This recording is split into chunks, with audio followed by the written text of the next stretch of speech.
আল্লাহ নবী দোয়া করতেন, রব্বুল আলামিন আমাকে রজবের বরকত দাও, শাবানের বারাকাত দাও, রমাজান পর্যন্ত আমার হায়াত দাও আল্লাহ। কি ব্যাপার কি ব্যাপার? আল্লাহর রাসূল দোয়া করতেন, মালিক রমজান বড় বরকতের মাস, রহমতের মাস, নাজাতের মাস, আমি যেন রমজান মাস পাই, রমজানের আগে তুমি আমাকে মৃত্যু দিও না। আল্লাহর গোলাম নবীর উম্মত, এই রজব মাসে আপনার আমার নবী মেরাজ করেছেন, সুবহানাল্লাহ বলেন, জোরে বলি আল্লাহু আকবার। গত শুক্রবার আমার আলোচনা ছিল রজবের প্রথম পর্ব, আজকের রজব মাসের দ্বিতীয় পর্ব নিয়ে কথা। আল্লাহ নবী রজব মাসে মেরাজ করলেন, কয় কি ব্যাপার? আল্লাহ নবী তাইফের ময়দানে দিনের দাওয়াত দেওয়ার জন্য তাইফের ময়দানে গেলেন। ওই তাইফের ময়দানে এত নির্যাতন, এত পাথর নবীর উপরে মারলো ওই কাফেরের দল। নবী বড় ব্যথিত, নবী বড় কষ্ট, নবীর দিলটায় বড় অশান্তি। আমার আল্লাহ রাব্বুল আলামিন নবীর কষ্ট সহ্য করতে পারে না। আমার আল্লাহ সব সহ্য করে, সব সহ্য করে, আমার নবীর কষ্ট আল্লাহ সহ্য করে না। আমার নবীও সব সহ্য করতে পারে, কিন্তু আমার আল্লাহকে কেউ গালি দেবে এটা নবী সহ্য করতে পারে না। কারণ ওই আল্লাহ নবীকে ভালোবাসে, নবী আল্লাহকে ভালোবাসে। গত শুক্রবার বলেছিলাম, প্রত্যেক পয়গম্বরে ইবাদত করে নবীকে আল্লাহকে খুশি করার জন্য। প্রত্যেক পয়গম্বর ব্যস্ত থাকে রবকে খুশি করার জন্য। প্রত্যেক পয়গম্বর ব্যস্ত থাকে আল্লাহকে খুশি করার জন্য। আর আপনার আমার মালিক সব সময় ব্যস্ত থাকে তারা হাবিব আপনার আমার নবীকে খুশি করার জন্য। এই জন্য আল্লাহ রাব্বুল আলামিন ফেরেশতাদেরকে ডাক দেয়া বলে, জিবরাইল যাও যাও আমার হাবিবকে আমার কাছে নিয়ে আসো, একটু তাকে সান্ত্বনা দেই, তার সাথে একটু কষ্ট, তার কষ্টে আমি একটু শেয়ার করি। আমার নবীর বড় কষ্ট। হযরত জিবরাইল এসে আল্লাহর নবী বলে, আমার ফুপির ঘর উম্মে হানির ঘরে জিবরাইল ঢুকে গেলেন। আল্লাহর নবী বলেন, আমি জিবরাইলের সাথে সাথে দরজাটা খুলে কাবা ঘরের সামনে উপস্থিত হলাম। কাবা ঘরের সামনে গিয়া দেখি বোরাক, একটা বাহন, একটা জন্তু, একটা চার পাওন একটা জন্তু বোরাক। কয় বোরাক কেন নাম রাখা হলো? ওই আর গতি এত দূরত্ব, এত গতি এত দ্রুত, আকাশের বিজলি যত দ্রুত চমকায়, ওই বোরাকের দূরত্ব একটা লাভ তত দূরে যায়। এই জন্য আকাশের বিজলি বারকুন, বোরাক মানে বিজলি। আল্লাহর নবীর এই বোরাকটাই গতি এত বিজলির মতো দ্রুত দৌড়ায়, এই জন্য আল্লাহ রাব্বুল আলামিনের নাম রেখে দিয়েছে বোরাক। জিবরাইল বোরাক নিয়ে কাবা ঘরের চত্বরের সামনে বেঁধে রাখলেন। আল্লাহর নবীকে নিয়ে সিনা সাক হয়ে গেল। আল্লাহর নবী বলে, আমি কাবা ঘরের সামনে গিয়ে 2 রাকাত নামাজ আদায় করলাম, 2 রাকাত নামাজ আদায় করলাম। এরপরে বোরাকে চড়লাম। আল্লাহ নবী ডাক দিয়া বলে, জিবরাইল আমি কোথায় উঠবো, কিভাবে যাব? জিবরাইল ডাক দিয়া বলে, পয়গম্বর আপনি এই বোরাকের উপরে ওঠেন, বোরাকের উপরে ওঠেন। বোরাকে আল্লাহ নবী উঠলেন, জিবরাইল পাশে বসলেন। বোরাক চলল কাবা ঘর বাইতুল আকসার দিকে। মক্কা থেকে ফিলিস্তিন জেরুজালেম বাইতুল আকসা 1 নয় 2 নয় 6,500 মাইল দূরত্ব। আল্লাহ নবী বোরাকে চললেন। কাবা ঘর থেকে শুরু হয়ে গেল ইসরা। ইসরা মানে রাত্রি ভ্রমণ। ভ্রমণটা ছিল রাত্রির বেলায়, যখন সবাই ঘুমানো, পৃথিবীটা ঘুমানো, গোটা পৃথিবী গোটা দুনিয়াটা স্তব্ধ হয়ে গেছে। আল্লাহর নবী চললেন মেরাজে, বাইতুল আকসার ওখানে গেলেন, পিছনে অনেক কিছু দেখলেন। গত শুক্রবার বর্ণনা করেছিলাম কি কি দেখেছেন, দৃশ্য দেখেছেন। সব দেখার পর আল্লাহ রাব্বুল আলামিন জিব্রাইলকে বললেন, জিব্রাইল আমার হাবিবকে নিয়ে ওই বাইতুল আকসা মসজিদে নিয়ে আসো। আল্লাহর নবী বলেন, আমাকে জিব্রাইল বাইতুল আকসায় নিয়ে গেলেন। ওই বাইতুল আকসা জেরুজালেম ফিলিস্তিন, বাইতুল আকসা মুসলমানদের কাবা। আল্লাহর নবী 17 মাস ওই বাইতুল আকসার দিকে নামাজ পড়ছেন কাবা বানায়া। আল্লাহু আকবার। ওই ফিলিস্তিন বাইতুল আকসা আজকের ওই ইসরায়েলদের দখলে। আল্লাহ রাব্বুল আলামিনের কাছে দোয়া করি, মালিক ওই ফিলিস্তিন বাইতুল আকসা কাফের মুশরিকদের হাত থেকে মুসলমানদের হাতে দিয়ে দাও। সকলে বলি আমিন। ওরে আল্লাহর গোলাম নবীর উম্মত, এবার আল্লাহর নবী ডাক দিয়া বলতেছেন, জিব্রাইল বাইতুল আকসা যখন আল্লাহর নবী ঢুকে গেলেন, আল্লাহর নবী বাইতুল আকসায় ঢুকছেন। আল্লাহর নবী ডাক দিয়া বলে, দেখলাম বাইতুল আকসার ভিতরে একজন নয়, লক্ষ লক্ষ নবীদের সমাগম। আল্লাহু আকবার। ভাই কি ব্যাপার, বাইতুল আকসার ভিতরে এত নবীদের সমাগম কেন? জিব্রাইল ডাক দিয়া বলে, নবী গো, আল্লাহ রাব্বুল আলামিন আপনাকে আজকের মেরাজে নেবেন, তার বাড়িতে নেবেন সাক্ষাৎ করার জন্য। এই জন্য আল্লাহ রাব্বুল আলামিন লক্ষ লক্ষ নবীদেরকে পাঠিয়ে দিয়েছে ইয়া রাসূলুল্লাহ আপনাকে ইস্তেকবাল দেওয়ার জন্য। সুবহানাল্লাহ। লেনদেন একটু পরে করি। আল্লাহর রাসূল ডাক দিয়া বলেন, জিব্রাইল এত পয়গম্বরেরা কার, এত মানুষেরা কারা? জিব্রাইল ডাক দিয়া বলে, পয়গম্বর এরা কোন সাধারণ মানুষ না।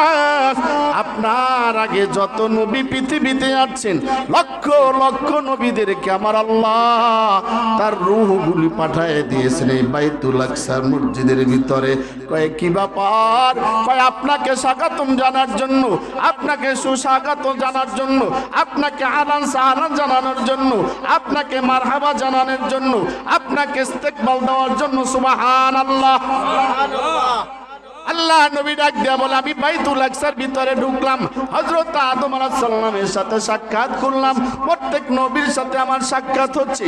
হঠাৎ আমি দেখতেছি জিব্রাইল বাইতুল আকসার আঙ্গিনায় দাঁড়াইয়া জিব্রাইল আজান শুরু করে দিলেন। জিব্রাইল আজান শুরু করে দিলেন, আজান দিচ্ছে। আমি চিন্তা করলাম আজকের আজান হয়ে গেল, এইখানে বাইতুল আকসার ভিতরে জামাত হবে, এই জামাতের ইমামতি কে করবে? আজান শেষ হয়ে গেল, সবাই নামাজের কাতারে সোজা হয়ে কাতারে দাঁড়ায় গেলেন। লক্ষ লক্ষ নবী নবী রাসূলরা কাতারে দাঁড়ায় গেছে। আল্লাহর নবী অপেক্ষা করতেছেন আজকের এই লক্ষ নবীদের মধ্যে কে ইমামতি করবে। জিব্রাইল ডাক দিয়া বলে, পয়গম্বর আজকের এই লক্ষ লক্ষ নবীদের সমাগমের ভিতরে নামাজের ইমামতি অন্য কেউ করবে না।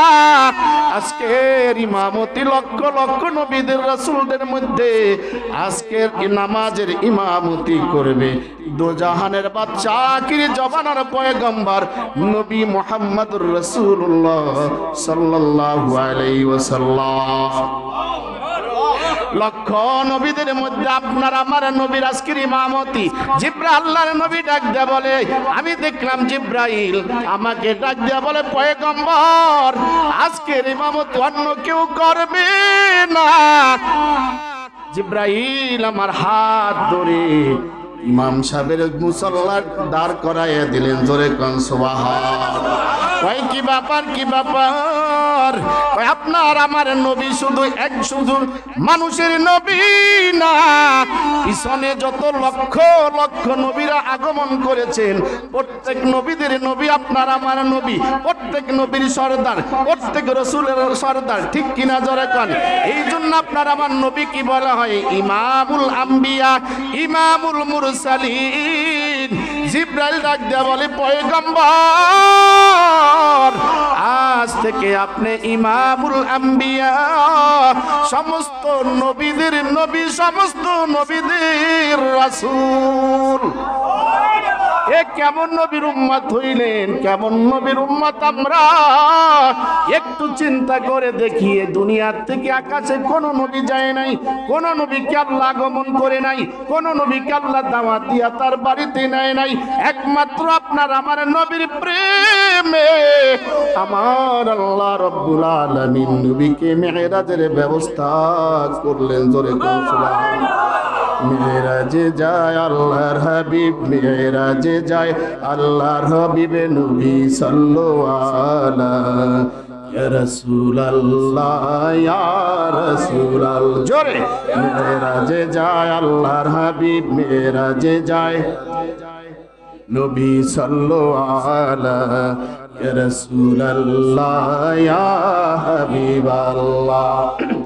মেরাজেতে গেলেন নবী, দেখা করে কাদের গনি। মেরাজেতে গেলেন নবী, দেখা করে কাদের গনি। প্রেমের খেলা খেললেন আল্লাহ, প্রেমের খেলা। জোরে প্রেমের খেলা খেললেন আল্লাহ নবীজিরে লইয়া। ইয়া রাসূলুল্লাহ, ইয়া রাসূলুল্লাহ, ইয়া রাসূলুল্লাহ, ইয়া হাবিবাল্লাহ। মেরাজে যায় আল্লাহর হাবিব, মেরাজে যায় নবী কামলিওয়ালা।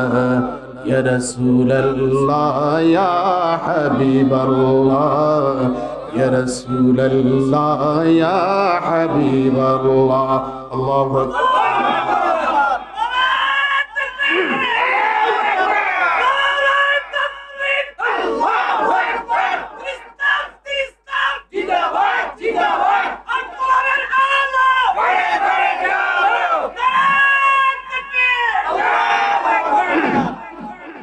আল্লাহ নবী ডাক দিয়া বলেন, ইব্রাহিম এবার কি করতে হবে? আল্লাহ নবী বলেন, 2 রাকাত নামাজ পড়লাম, আমি ইমামতি করলাম, নামাজ শেষ হয়ে গেছে। জিবরাইল আমাকে বলে, রাসূলুল্লাহ এখানেই শেষ নয়, এবার উঠতে হবে উপরে। আল্লাহ নবী বলে, কেমনে উপরে উঠবো?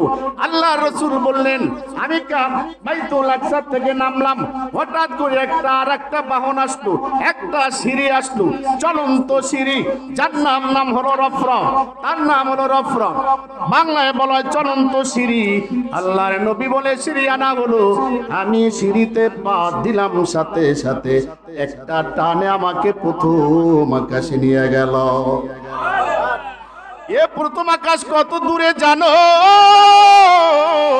ওই দুনিয়া থেকে প্রথম আকাশটা 500 বছরের দূরত্ব। ওই প্রথম আকাশে যাওয়ার পথে আল্লাহর নবী কি দেখলেন? ওই এই যে আকাশের উপরে দেখতেছেন, জমিনের উপরে যত উপরে দেখা যায় আকাশ, আর আকাশ কয়টা? আকাশ না, ওটা চোখের দূরত্ব, ধোঁয়া আর ধোঁয়া। এই জমিন থেকে আল্লাহ রাব্বুল আলামিন, আল্লাহর রাসূল কি পাড়ি দিয়ে উপরে উঠলেন, পৃথিবী পাড়ি দিলেন। এই পৃথিবীর উপর আছে মেঘমালা, এই পৃথিবীর উপর আছে বিষাক্ত গ্যাস, এই পৃথিবীর উপরে আছে গ্যাস আছে, এরপরে আছে পানির স্তর, এরপরে আছে অন্য আরো মহাশূন্য। সব কিছু পাড়ি দিয়ে আল্লাহ রাব্বুল আলামিন জিবরাইলের মাধ্যমে প্রথম আকাশে হাজির। প্রথম আকাশে জিবরাইল গিয়া তাকে দরজা নক করলেন। জিবরাইল দরজায় নক করলেন, ভিতর থেকে আওয়াজ আসলো, মান আনতা, তুমি কে? জিবরাইল ডাক দিয়া বলে, আনা জিবরাইল, আমি জিবরাইল। ভিতর থেকে শব্দ আসলো, মান মাআকা, তোমার সাথে কি আছে? জিবরাইল বললেন, ক্বালা জিবরাইলু মাইয়া মুহাম্মাদুর রাসূলুল্লাহ সাল্লাল্লাহু আলাইহি ওয়াসাল্লাম। জিবরাইল ডাক দিয়া বলে, গো এই আকাশে আমি একা না, আমার সাথে আছে আখির জমানার নবী জাহানের বাদশা বিশ্ব নবী মুহাম্মদুর রাসূলুল্লাহ সাল্লাল্লাহু আলাইহি ওয়াসাল্লাম। আল্লাহর নবী বলে আমনে দরজাটা খুলে দেওয়া হলো, আমি প্রথম আকাশে পদার্পণ করলাম। প্রথম আকাশে তাকায় দেখি অন্য কেউ না, আদম আলাইহিস সালাতু ওয়াস সালাম আবুল বাশার। আবুল বাশার বিশ্ব জগতের গোটা মানব জাহানের আদি পিতা হযরতে আদম দাঁড়ায় আছে আমাকে ইস্তেকবাল দেওয়ার জন্য। দুই পাশে একজন নয়, দুইজন নয়, 12,000 ফেরেশতা, 12,000 ফেরেশতা লাইন দিয়া আমাকে ইস্তেকবাল দেওয়ার জন্য দাঁড়ায় আছে। আমি এর উপরে উঠলাম, আদম আলাইহিস সালামের সাথে সাক্ষাৎ। হযরতে জিবরাইল বলে, ইয়া রাসূলুল্লাহ, ওয়া আদম, আপনি আদম আলাইহিস সালামকে সালাম দেন। আল্লাহর নবী বলে, আমি সালাম দিলাম। ফাসাল্লামা আলাইহি, আল্লাহর নবী আদমকে সালাম দিলেন। আদম আলাইহিস সালামের সালামের জবাব নিলেন, দুইজনে মুআলাকাত করলেন, দুইজনে কথা বললেন। আল্লাহর নবী বলে, কেনই শেষ নয়, প্রথম আকাশটা আমি ঘুরলাম, এরপরে দ্বিতীয় আকাশ। ওই প্রথম আকাশটা 500 বছরের পুরো জায়গা। প্রথম আকাশের পর আবার দ্বিতীয় আকাশে পাড়ি জমাইলাম। ওই প্রথম আকাশ থেকে দ্বিতীয় আকাশ কত দূরে জানো না? ওই প্রথম আকাশ থেকে দ্বিতীয় আকাশটা আবার 500 বছরের মহাশূন্য। এরপরে এই মহাশূন্য পাড়ি দিয়া উঠলাম দ্বিতীয় আকাশে।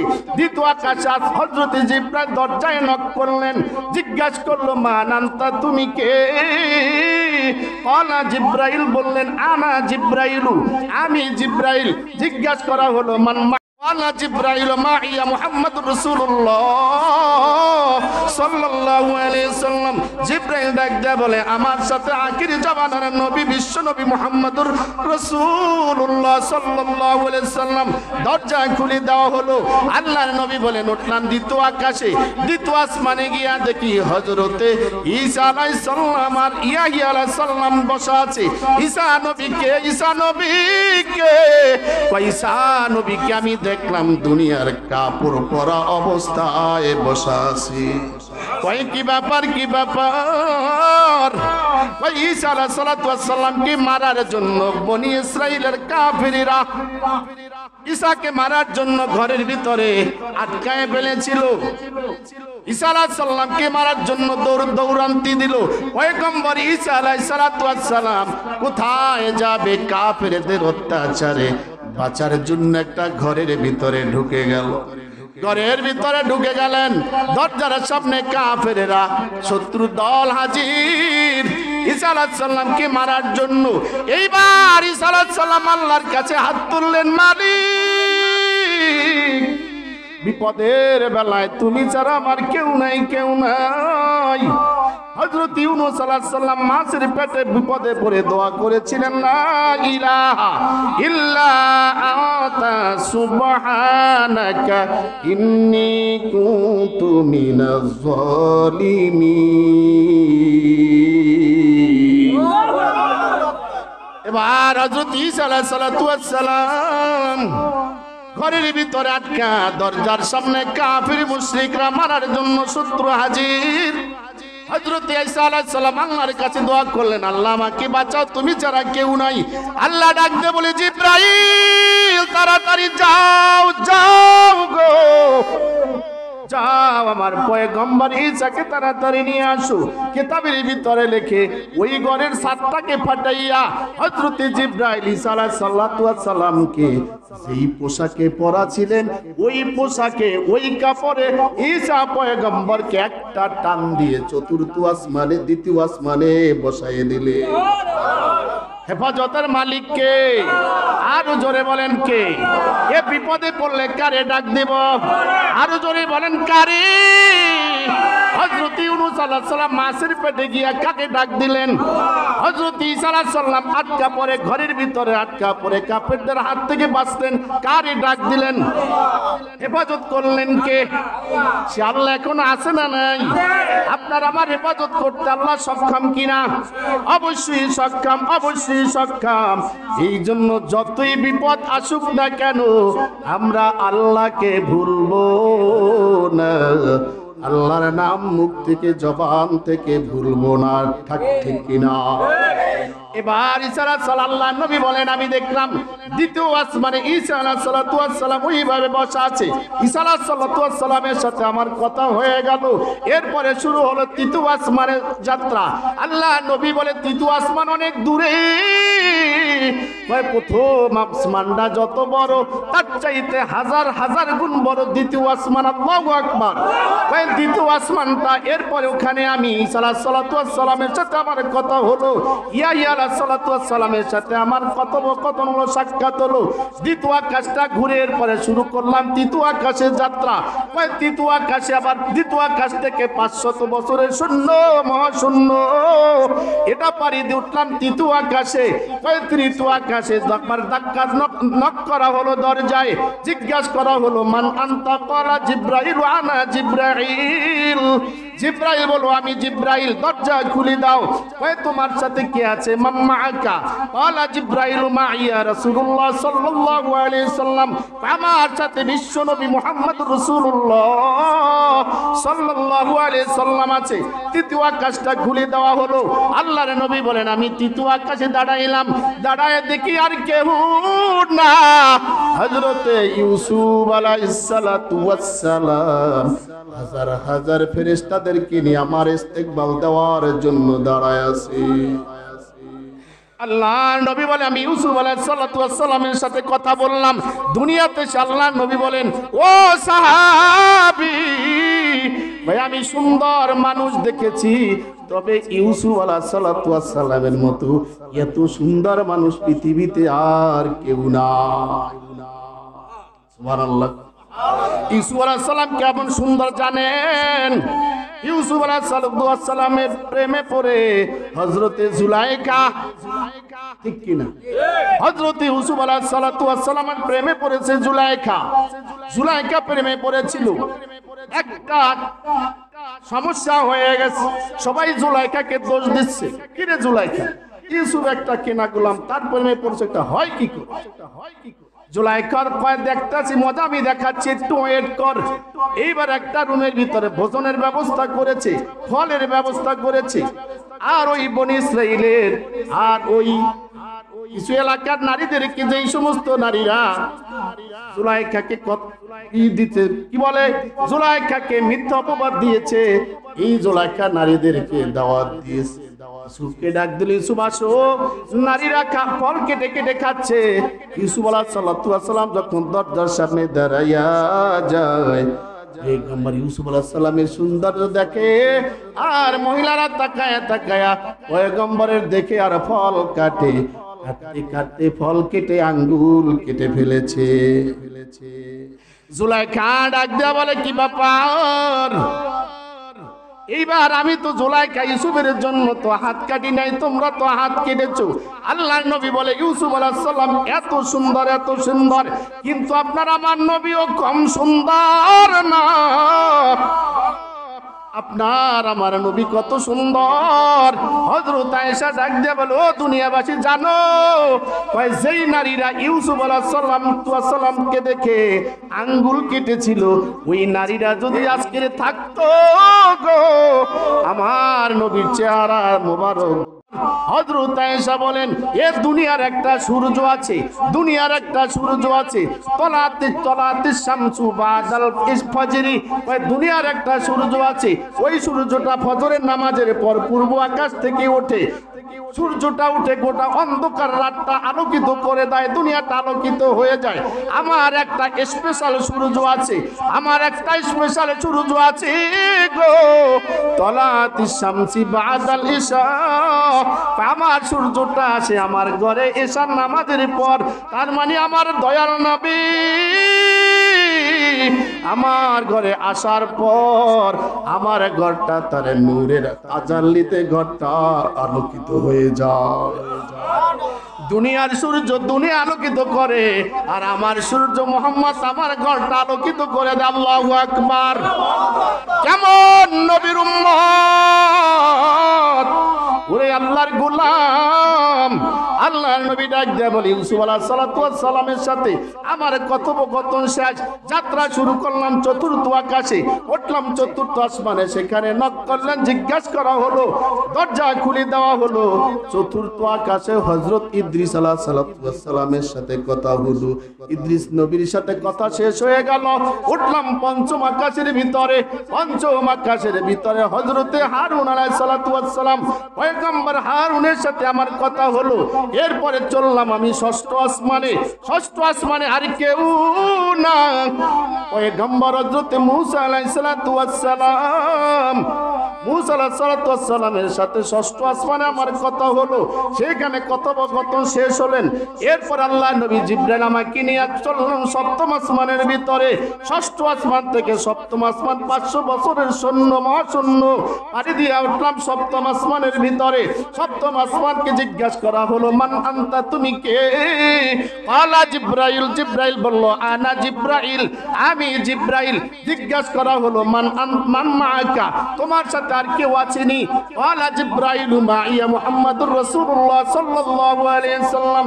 জিবরাইল ডাক দিয়ে বলে, আমার সাথে বিশ্ব নবী আছেন। দরজা খুলে দেওয়া হলো। আল্লাহর নবী ডাক দিয়ে বলে, উম্মতের দল, সপ্তম আকাশে গিয়া দেখি বাইতুল মামুরের সামনে ঠেস দিয়ে বসে আছে তোমার আমার আদি পিতা হযরতে ইব্রাহিম আলাইহিস সালাম। আপনার আমার জাতির পিতাকে জোরে গান, একটু জোরে গান জাতির পিতাকে, আর একটু জোরে বলেন জাতির পিতার নাম কি? জাতির পিতা ইব্রাহিম আলাইহিস সালাতু ওয়াস সালাম। ওয়া সাম্মাকুমুল মুসলিমিন, আপনার আমার জাতির পিতা পয়গম্বর ইব্রাহিম আলাইহিস সালাতু ওয়াস সালাম। জিবরাইল ডাক দেয়া বলি, ইয়া রাসূলুল্লাহ, এই হলো আপনার জাতির পিতা ইব্রাহিম আলাইহিস সালাতু ওয়াস সালাম। আল্লাহ নবী বলে, আমি সালাম করলাম ইব্রাহিমকে। ইব্রাহিম আলাইহিস সালাম আমার সালামের জবাব দিলেন। এরপর আমাকে ডাক দিলেন, আসো সন্তান, আসো গো, তুমি আমার নেক সন্তান। সুবহানাল্লাহ। ইব্রাহিম আলাইহিস সালাতু ওয়াস সালামের সাথে আল্লাহ নবী কোলাকুলি করলেন। আল্লাহ নবী ডাক দিলেন, আমি কিছু দৃশ্য দেখলাম বাইতুল মামুরের সামনে। বাইতুল মামুর একটা বড় মসজিদ। মসজিদ কেমন? মসজিদ এত বড়, ওই যেখানে একজন নয়, দুইজন নয়, 70,000 ফেরেশতা একবারে তপ করে, একবারে নামাজ পড়ে। সুবহানাল্লাহ। ওই 70,000 ফেরেশতা যারা একবার তপ করে নামাজ পড়ে বের হয়, কিয়ামতের আগে আর কোন ফেরেশতা, এদের মধ্যে আর কোন ফেরেশতা দ্বিতীয়বার চান্স পাবে না। প্রতিনিয়ত নতুন নতুন ফেরেশতা, এত ফেরেশতা আমার আল্লাহ তৈরি করে দিয়েছেন। ফেরেশতারা 70,000 ফেরেশতা ওই বাইতুল মামুরে একবারে তওয়াফ করে সালাত আদায় করে। আল্লাহর নবী বললেন, বাইতুল মামুরের পাশে ঠেস লাগানো বসা পয়গম্বর ইব্রাহিম, ইব্রাহিম আলাইহিস সালাতু ওয়াস সালামের পাশে বসা আছেন। পাশে দেখতেছি দুটো বাগান, ছোট ছোট বাগান, ফুল বাগান, ফলের বাগানের আর অভাব নাই, অভাব নাই। এত সুন্দর বাগান পৃথিবীতে আর নাই। ওই বাগানের ভিতরে ছোট ছোট বাচ্চারা খেলাধুলা করে, ছোট্ট ছোট্ট বাচ্চারা খেলাধুলা করে। আবার কিছুক্ষণ পর দেখি ইব্রাহিম নবীর কাছে আছে। ইব্রাহিম পয়গম্বর আদর করে সোহাগ করে ছেড়ে দেয়, আবার তাড়াতাড়ি চলে যায় খেলাধুলা করার জন্যই। পাশেই দেখতেছি একজন নারী বসা, ওই নারীর কাছে বাচ্চারা আসে, মহিলা আবার আদর করে দেয়। মহিলার আদর পেয়ে বাচ্চারা আবার বাগানে খেলতে যায়। আল্লাহর নবী বলে, আমি জিব্রাইলকে প্রশ্ন করলাম, জিব্রাইল এই বাগানটা কিসের, এই বাচ্চারা কি, আর এই মহিলাও বা কি? জিব্রাইল ডাক দেয়া বলে, পয়গম্বর এই হলো জিব্রাইল, এই হলো ইব্রাহিম আলাইহিস সালাতু ওয়াস সালাম, আর পাশেই বসা তার স্ত্রী সাহেরা। ওই বাচ্চারা কারা? ওই বাচ্চারা যারা দুনিয়াতে ভূমিষ্ঠ হওয়ার পর বাচ্চা মারা যায় অনেক। দুনিয়াতে ভূমিষ্ঠ হওয়ার পর ছোট্ট ছোট্ট বাচ্চা মারা যায় কি যায় না? ছোট ছোট বাচ্চা মারা যায় কি যায় না? ডেলিভারির সময় মারা যায়, ডেলিভারির আগে মারা যায়, ডেলিভারির পরেও মারা যায়। আল্লাহর নবী বলছেন, এই ছোট ছোট বাচ্চারা জান্নাতের চড়াই পাখি, এরা জান্নাতের পাখি, জান্নাতের সৌন্দর্য। জিবরাইল ডাক দেয়া বলে, ইয়া রাসূলুল্লাহ, ওই বাচ্চাগুলিকে আমার আল্লাহ রাব্বুল আলামিন এই জান্নাতের ভিতরে রেখে দিয়েছে। ওরা জান্নাতে খেলাধুলা করে, আর মাঝে মাঝে দুনিয়ার বাবার কথা মনে পড়ে যায়, মায়ের কথা মনে পড়ে যায়। যখন বাবার কথা মনে পড়ে দিলের ভিতরে বাবার টান শুরু হয়ে যায়, তখন ওই বাচ্চারা আল্লাহ রাব্বুল আলামিনের নির্দেশে ইব্রাহিম নবীর কাছে চলে আসে। ইব্রাহিম আলাইহিস সালাম হলো জাতির পিতা। ইব্রাহিম আলাইহিস সালাম ওই বাবার অবদান নিয়ে বাচ্চাকে আদর করে দেয়।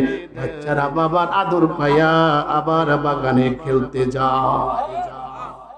এই নারী কি হযরত ইব্রাহিম বলে এই নারী হলো আসিয়া, এই নারী হলো সাহেরা, এই নারী হলো জাতির মাতা। বাচ্চারা যখন মায়ের কথা মনে পড়ে, ওদের মা তো দুনিয়ার ভিতরে, কেউ দুনিয়ায় মারা গেছে, ওরা তো ডেলিভারির সময় মারা গেছে, ডেলিভারির পরে মারা গেছে, ওদেরকে আল্লাহ জান্নাতের বাগানের ভিতরে রেখে দিয়েছে। যখন মায়ের কথা মনে পড়ে যায়, তখন এই সারার কাছে আসে, সে মায়ের মতন আদর করে দেয়। বাচ্চারা আদর পেয়ে পরে আবার খেলতে যায়। কোন সুবহানাল্লাহ। আল্লাহ নবী বলে এরপরে দেখলাম অনেক কিছু দৃশ্য দেখলাম। এরপরে জিব্রাইল আমাকে নিয়ে ছুটলো আরো উপরে সিদরাতুল মুনতাহা। ওই সিদরাতুল মুনতাহা বার কি? সিদরুল মানে একটা বটবৃক্ষ, মুনতাহা মানে শেষ সীমানা, বটার। জিব্রাইল ডাক দিয়ে বলে পয়গম্বর, এই সিদরাতুল মুনতাহা পর্যন্ত আমার দূরত্ব। এরপর আরেকটা নূরের জগৎ, এই উপরে ওঠার আমার অধিকার নাই। আমি যদিও নূরের তৈরি জিব্রাইল, কিন্তু এরপরে আরেকটা সিদরাতুল মুনতাহার পরে এমন নূরের জগৎ, ওই নূরের জগতে আপনার পক্ষে যাওয়া সম্ভব, আমার পক্ষে যাওয়া সম্ভব না। তাই আমি যদি ওখানে এক পাও সামনে বাড়াই, ওই নূরের জগতে নূরে পুরে আমি ছাই হয়ে যাব। ওরে আল্লাহর গোলাম, যেই জগতে জিব্রাইল নূরে পুরে ছাই হয়ে যায়, ওই জগৎ আপনার আমার নূরের নবী চলছেন রফরফে চলছেন আল্লাহর সান্নিধ্যের জন্য। আল্লাহর নবী ডাক দেয়া বলে আমাকে আর উপরে উঠানো হলো, যাচ্ছি তো যাচ্ছি। এরপরে আর উপরে এত উপরে বড় অন্ধকার আর অন্ধকার, পানি আর অন্ধকার। এরপরে আর উপরে ওঠা হলো, আরো উপরে উঠলাম। এরপরে দেখি সিদরাতুল মুনতাহা আরশ করেছিল ওয়াকালাম। ওই আরশটা আবার 8 জন ফেরেশতা কাঁধে নিয়ে দাঁড়ায় আছে। ওই 8 জন ফেরেশতা এত বড়, ওই যাদের পাগুলি 7 জমিনের নিচে, 8 জন ফেরেশতা গোটা আরশটা কাঁধে নিয়ে দাঁড়ায় আছে। আল্লাহু আকবার। আল্লাহ নবী বলে শুধু এখানেই শেষ নয়, আরশ করেছি পারি দিয়া আরো উপরে উঠলাম। উঠতে এত দূরে গো, এরপর আমার ভয় হচ্ছে, আমি দেখি শুধু নূরের জগৎ আর নূরের জগৎ। আল্লাহ রাব্বুল আলামিন ডাক দেয়া বলে হাবিব আসেন, আপনার অপেক্ষায় আমি আছি। আল্লাহু আকবার। আল্লাহ নবী বলে আমি আরো সামনে যেতে শুরু করলাম। একটা নয়, দুইটা নয়, আল্লাহর কুরসিটা 70,000 নূরের পর্দা দিয়ে পেঁচানো। ভাই কেমনে? যেমন আমরা প্যান্ডেলের এই দিয়েছি, সামিয়ানা দিয়ে পেঁচ দিয়েছি, এলাকাটা আটকাই দিয়েছি। আল্লাহ রাব্বুল আলামিনের ওয়াসিআ কুরসিয়ুহুস সামাওয়াতি ওয়াল আরদ। আল্লাহ রাব্বুল আলামিন যেই চেয়ারে আসনকৃত বসা, ওই চেয়ারটা 70,000 নূরের পর্দা দিয়ে পেঁচানো। এক একটা পর্দা 70,000 বছরের দূরত্ব। সুবহানাল্লাহ।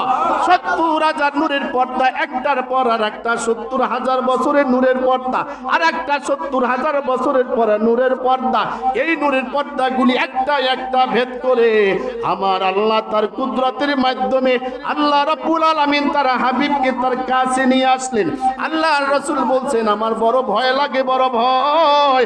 হঠাৎ করে শুনি আমি বিলাল রাদিয়াল্লাহু তাআলা আনহুর জুতার আওয়াজ শুনতেছি, পায়ের আওয়াজ শুনতেছি।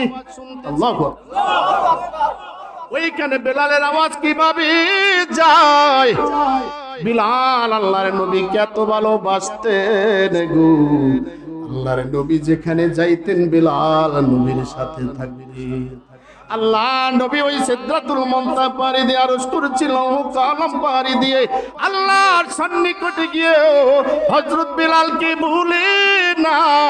আল্লাহ রাব্বুল আলামিন বিলালের পায়ের আওয়াজ, আল্লাহর নবী মিরাজ থেকে এসে বিলালকে ডাক দিয়ে বলে, বিলাল,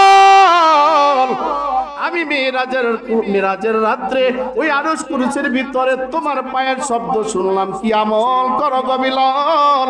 বিলাল চোখের পানি ফেলে দিয়ে কাঁদে আর বলে, নবী গো, আমি তো হাবশী গোলাম, বড় কষ্ট করে ঈমান গ্রহণ করেছি, পিঠের চামড়া আমার নাই, মাংসগুলি আগুনে পুড়ে ছাই হয়ে গেছে গো নবী। তবে তেমন কোনো আমল আমার নাই, আমি একটা আমল অতিরিক্ত করি, সেটা হলো ওযু যাওয়ার সাথে সাথে ওযু করে 2 রাকাত তাহিয়াতুল ওযু নামাজ পড়ে নেই। আল্লাহ নবী ডাক দিয়ে বলে, বিলাল গো, আল্লাহ রাব্বুল আলামিন এই আমলের বদৌলতে তোমাকে এই মর্যাদা দান করেছে। ওরে আল্লাহর গোলাম নবীর উম্মত, হযরত বিলাল ওযু করে 2 রাকাত নামাজ আদায় করেছেন। এই জন্য বিলাল রাদিয়াল্লাহু তাআলা আনহুকে আল্লাহ এত মর্যাদা দিলেন, মেরাজের রাত্রে আরশ কুরসির উপরেও আল্লাহ রাব্বুল আলামিন হযরতের বিলালের পায়ের শব্দ আল্লাহর নবী শুনলেন। সুবহানাল্লাহ। বিলালের এই আদর, এই সম্মান, ইজ্জত আল্লাহ দিবেন আপনার আমলের জন্য। আমলটা কি? ওযু করার সাথে সাথে 2 রাকাত নামাজ। সুবহানাল্লাহ বলেন। আর আমরা তো ওযু করার সাথে সাথে 2 রাকাত তো নামাজ তো দূরে থাক, এটা তো ফরজ ওয়াজিব সুন্নাত তো না, নফল নামাজ, মুস্তাহাব নামাজ। আর আমরা ফরজ নামাজও ছেড়ে দিই, ঠিক কিনা? ঠিক কিনা বলেন? নামাজ ছাড়া যাবে? নামাজ ছাড়া যাবে? নামাজ ছাড়া যাবে। আল্লাহ রাব্বুল আলামিন হযরত বিলাল রাদিয়াল্লাহু তাআলা আনহুকে যেই মর্যাদা দিলেন সালাতের মাধ্যমে, আল্লাহ যেন আমাদেরকেও 5 ওয়াক্ত নামাজি বানান, আল্লাহ যেন আমাদেরও মুসল্লি হিসেবে মর্যাদা বাড়ায় দিক। সকলে বলে আমিন। ওয়া আখিরু দাওয়ানা আনিল হামদুলিল্লাহ।